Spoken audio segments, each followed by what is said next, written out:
That is not to say that we should have allowed humanitarian aid to go and flow freely into Gaza. God, no, right? I mean... That clip was from ILTV, which is an Israeli-based news outlet meant for a global audience, in addition to the insane cruelty of saying, God, no, of course we shouldn't just let aid flow freely into Gaza. They are also spreading misinformation, because they are repeating an unsubstantiated claim. We haven't seen clear messages from the government.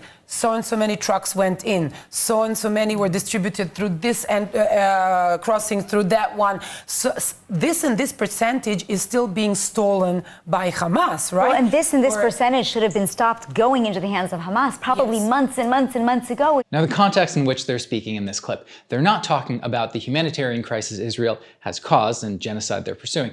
They're lamenting how mishandling aid distribution has opened Israel up to global criticism. The real tragedy. The thing is, there is no evidence for any significant and sustained seizures of aid by Hamas. In October of 2023, UNRWA actually did blame Hamas for stealing aid in Gaza, but they deleted that post and even refuted the claim, saying, with regards to reports on social media of looting of an UNRWA warehouse, UNRWA would like to confirm that no looting has taken place in any of its warehouses in the Gaza Strip. David Satterfield, who was Biden's Middle East envoy for humanitarian issues, said back in February of 2024 that lawlessness as well as regular Israeli protests at entry points by those opposed to aid going into Gaza have disrupted delivery, but that there hasn't been specific evidence of diversion or theft of UN assistance. And Breaking Points just highlighted this clip of Satterfield on CNN. Hamas was stealing, profiting, and diverting the majority of the aid that was coming in. That is Israel's claim. How do you respond to that?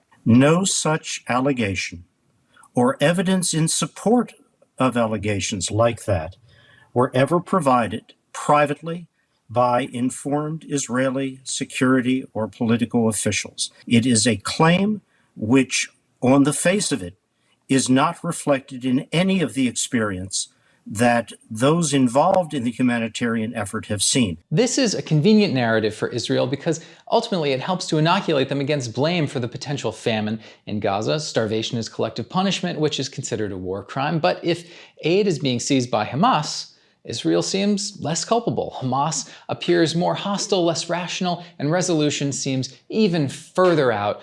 But the UN says there's no proof Hamas is seizing humanitarian aid, yet Israeli media repeats this claim.